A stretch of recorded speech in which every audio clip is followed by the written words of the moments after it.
Hello students and welcome back to my channel. So students, आज हम लोग discuss करेंगे chapter number 15 of class 8 science, that is some natural phenomena. इस चैप्टर पे हम लोग दो इंपॉर्टेंट टॉपिक डिस्कस करेंगे। What is lightning conductor, how does it work, और how does a lightning conductor protect a tall building. Lightning conductor is a device used to protect buildings from the effect of lightning. Very important line यहाँ पे, ये क्या है, एक device है जो protect करता है बिल्डिंग्स को from the effect of lightning. A metallic rod taller than the building is installed in the walls of the building during its construction. One end of the rod is kept out in the air and the other is buried deep in the ground. The rod provides easy route for the transfer of electric charge to the ground. तो let's understand the concept. Lightning conductor क्या है, यहाँ पे आपको क्या दिख रहा है, क्लाउड, एंड ये क्या है, थिक कॉपर स्ट्रिप जो आपका लंबा सा है। लाइटनिंग कंडक्टर एक ऐसा डिवाइस है जो क्या करता है, हमें प्रोटेक्ट करता है। सपोज अगर लाइटनिंग स्ट्राइक किया बिल्डिंग के टॉप पे, तो वो क्या है, लाइटनिंग कंडक्टर को फिक्स किया गया है। यहाँ पे जैसे आपको दिख रहा होगा, एक मेटेलिक रॉड यहाँ पे फिक्स किया गया है जो बिल्डिंग से टॉलर होता है। तो ये जो मेटालिक रॉड है आपको जैसे दिख रहा होगा, ये बिल्डिंग से टॉल होता है एंड ये कब इंस्टॉल किया जाता है, ड्यूरिंग द कंस्ट्रक्शन। ओके, ये आप समझ गए। तो इसका जो वन एंड है, जो आपको ऊपर का जो एंड दिख रहा है, वो कहाँ पे है, इन द एयर। सपोज अगर लाइटनिंग स्ट्राइक करता है, सपोज लाइटनिंग हो, तब क्या होता है, ये रॉड क्या करता है, it provides easy route for the transfer of electric charge. कहाँ पे चला जाता है, टू द ग्राउंड, एंड इसी को क्या बोला गया है, अर्थिंग भी हम इसको बोलते हैं। बारिश के टाइम पे, that is during the monsoon season, ऐसा बहुत हाई रिस्क होता है, ऐसा हाई चांसेस होता है कि सपोज एक लाइव वायर आके आपके कनेक्ट में आ गया बिल्डिंग के वॉल पे। तो उस सब केसेस में क्या होता है, हमें अर्थिंग हेल्प करता है ताकि ये जो पाथ है उसको हम डाइवर्ट कर पाए, इस करंट को डाइवर्ट कर पाए to the earth, in order to protect us from getting an electric shock. तो मेन पर्पस क्या है जो हम लोग अर्थिंग प्रोवाइड करते हैं बिल्डिंग्स पे, only so that to protect our self from electric shock due to any leakage of electric current. So I hope it's clear. तो मेटल को क्यों इंस्टॉल किया जाता है, सपोज अगर लाइटनिंग हमें कभी स्ट्राइक करे, बिल्डिंग के ऊपर स्ट्राइक करे, तो ये सारे चार्जेस को क्या करता है, कंडक्ट करता है एंड वो अर्थ में डाल देता है। इसी को अर्थिंग बोला गया है, दैट इज़ सो दैट हम इलेक्ट्रिक शॉक या लाइटनिंग से बच पाए। So first part is done. अभी सेकेंड पार्ट में देखो क्या पूछा, explain the precautions to be taken during a lightning और थंडरस्टॉर्म। अनदर इंपॉर्टेंट क्वेश्चन, हमें क्या क्या प्रिकॉशंस लेना चाहिए, सपोज लाइटनिंग हुआ है कहीं पे या फिर थंडरस्टॉर्म आया है, तो क्या क्या प्रिकॉशंस आप अडॉप्ट कर सकते हो। लेट्स सी।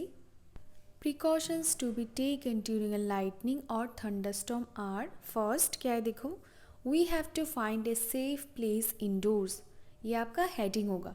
फिर आप क्या लिखोगे, outdoor places are not safe during lightning and thunderstorm. ठीक है, a house or a building is a safe place if we are traveling by car or by bus, we are safe inside with windows and doors of the vehicle shut.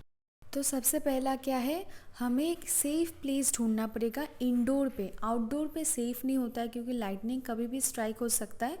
Outdoor places are not safe during lightning and thunderstorm, ये तो आप समझ गए। Next क्या है देखो, a house और a building is a safe place. एक हाउस या फिर एक बिल्डिंग सबसे सेफ प्लेस होता है ड्यूरिंग लाइटनिंग और थंडरस्टॉर्म। तो सपोज़ आप कहीं पे ट्रैवल कर रहे हो बाय कार और by bus during the, suppose यहाँ पे लाइटनिंग स्ट्राइक हो चुका है, तो हम कहाँ पे सबसे ज़्यादा सेफ होंगे, इनसाइड, अंदर सेफ होंगे, with Windows and doors of the vehicle shut. हमें हमेशा क्या करना चाहिए, व्हीकल को शट रखना चाहिए ड्यूरिंग लाइटनिंग, सपोज अगर स्ट्राइक हो गया तो फर्स्ट पॉइंट इज़ डन। अभी सेकेंड क्या है देखो, carrying an umbrella is not at all a good idea, ये बहुत ही इंपॉर्टेंट है क्योंकि हैवी चांसेस होता है कि अगर वहाँ पे मेटल कैप है आपका अम्ब्रेला के ऊपर, आपको इलेक्ट्रिक शॉक लग सकता है। तो ये तो आप समझ गए। अभी सेकंड क्या है देखो, if in a forest take shelter under shorter trees, if no shelter is available and we are in open field, stay far away from all trees, stay away from poles और other metal object. अगर आप forest पे हो during lightning जब strike हुआ, तो आपको shelter लेना चाहिए छोटे ट्रीज़ के अंदर, या फिर अगर कोई शेल्टर अवेलेबल नहीं है, कोई शेल्टर प्रेजेंट नहीं है, हमें कभी भी ओपन फील्ड में नहीं जाना चाहिए, उससे हमेशा दूर रहना चाहिए। या फिर बड़े बड़े ट्रीज से भी हमें दूर रहना चाहिए, या फिर जो मेटल ऑब्जेक्ट होते हैं या फिर पोल्स होते हैं वो क्या होता है मेटेलिक होते हैं, उनसे भी हमें दूर रहना चाहिए। Next, inside the house lightning can strike telephone cords, electrical wires and metal pipes. हो सकता है लाइटनिंग के टाइम ऐसा पॉसिबल है। During a thunderstorm contact with this should be avoided. It is safer to use mobile phones and cordless phone. However, it is not wise to call up a person who is receiving a phone through a wired phone. Suppose घर के अंदर और lightning strike हो तो ऐसा chances है कि आपका लाइटनिंग स्ट्राइक करेगा टेलीफोन कोड पे या फिर इलेक्ट्रिकल वायर्स पे या फिर मेटल पाइप पे, क्योंकि वो मेटल का है। And during the thunder storm हमें ये सब से दूर रहना चाहिए, हमें इन्हें अवॉइड करना चाहिए। एंड आप मोबाइल फ़ोन या फिर कॉर्डलेस फ़ोन सेफ़ है, वो यूज़ आप कर सकते हो। However it is not wise to call up a person वो इज़ रिसीविंग अ फ़ोन।